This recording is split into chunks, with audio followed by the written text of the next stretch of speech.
Assalamualaikum and good morning to my respected lecturers and fellow classmates.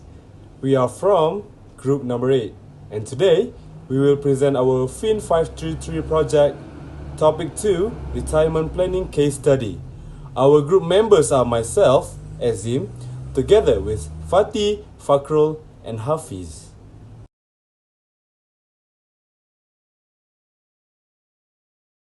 In Malaysia, retirement planning has become one of the most critical financial issues.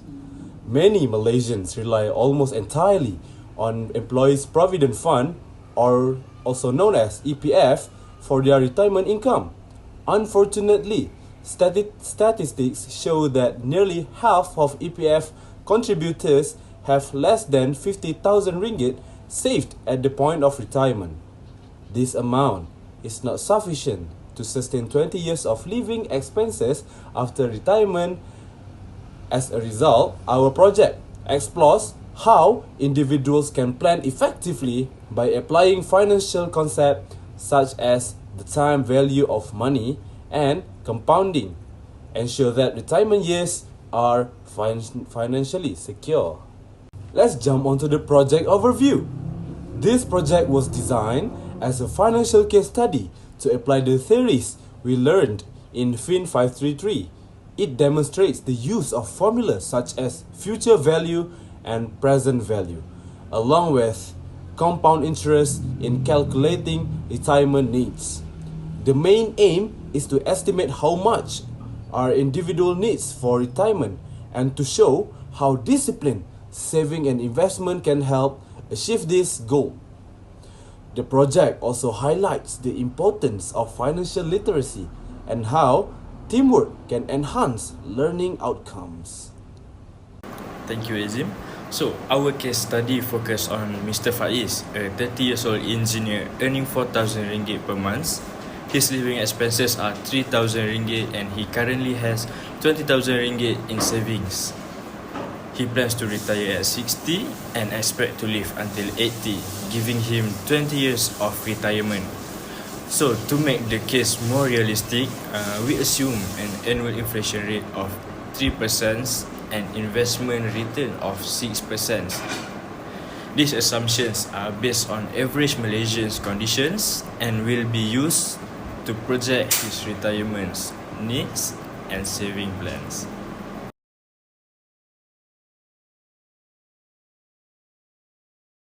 The objective of this project are fourfold. First, to calculate the total retirement funds required for Mr. Faiz. Second, to estimate the monthly saving required to reach this goal.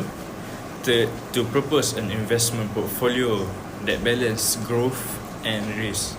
And finally, to reflect the challenges and lessons learned from this exercise. As for the outcomes, we successfully applied financial concepts like FV and PV, gain awareness of how inflation increased my retirement costs, and understand the importance of consistent saving.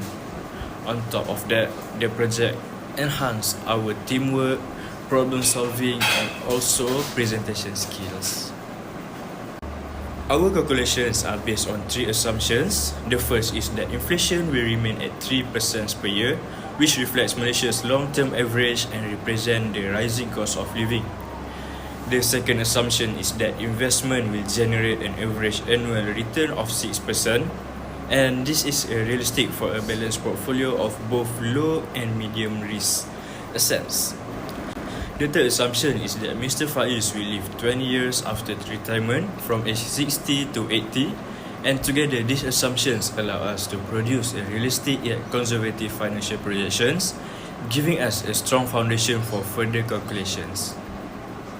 Next, I will explain about the retirement needs without considering inflation. If inflation is ignored, Mr. Faiz will require RM720,000 for retirement. This is calculated by multiplying RM3,000 monthly expenses by 12 months and then by 20 years. The calculation is simple, but it gives us a baseline for how much he will need if costs stay the same. However, this project is unrealistic because we know that price of goods and service will continue to increase over time.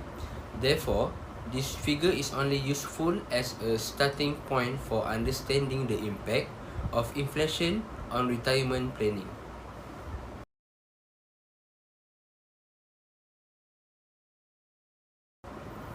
After that, I will continue with the calculation when we include inflation.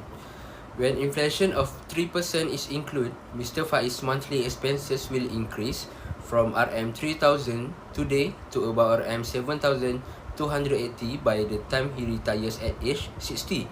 As a result, his total retirement requirement jumps to RM 1.75 million. This is more than double the non-inflation estimate and clearly shows the powerful effect of inflation. It highlights the importance of adjusting financial planning for future costs. Otherwise, retirees may find themselves with insufficient funds even if they meet their initial target.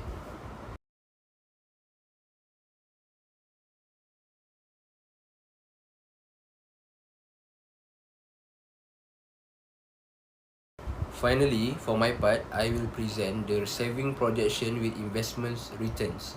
To meet the 1.7 million target, Mr. Faiz must save consistently every month. If he contribute RM 1,200 monthly and invest at an average return of 6%, his saving will grow significantly due to compounding. By the time he retires, his total contributions of RM 432,000 will have grown to RM 1.75 million. This demonstrates how starting early and saving consistently can make retirement goals realistic and achievable. Investment strategy. Our recommended investment strategy is diversified portfolio consisting of 40% low risk asset, 40% medium risk asset, and 20% high risk assets. Low risk investment like SB and fixed deposits provide stability and security. Medium risk assets like unit trust and sukuk deliver moderate growth. Finally, high risk investments such as stocks, ETFs give the potential for higher returns, but with more volatility. This 40-40-20 allocation ensures that Mr. Faiz's retirement fund is both protected and able to grow steadily. Timeline and contribution. This project was completed in 6 weeks. Weeks 1 and 2 were spent selecting the topic and dividing roles. Weeks 3 and 4 focused on building the case study and performing calculations. Week 5 was used to prepare the report in Canva, while week 6 was dedicated to presentation, recording, and submission. Every member contributed according to their strength. Hazim coordinated as leader, Fatih handled research and projective, Fakhrul managed the financial analysis, and I designed the visuals and prepared the conclusion. This teamwork ensured the project was completed smoothly.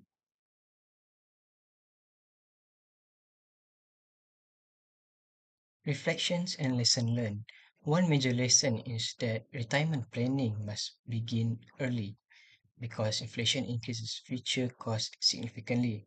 Our reflection also showed that Malaysians are not fully prepared, especially compared to countries like Singapore and Japan. Singapore's CPF requires higher contributions and provides stronger retirement security, while Japan has public pensions but struggles with aging demographics.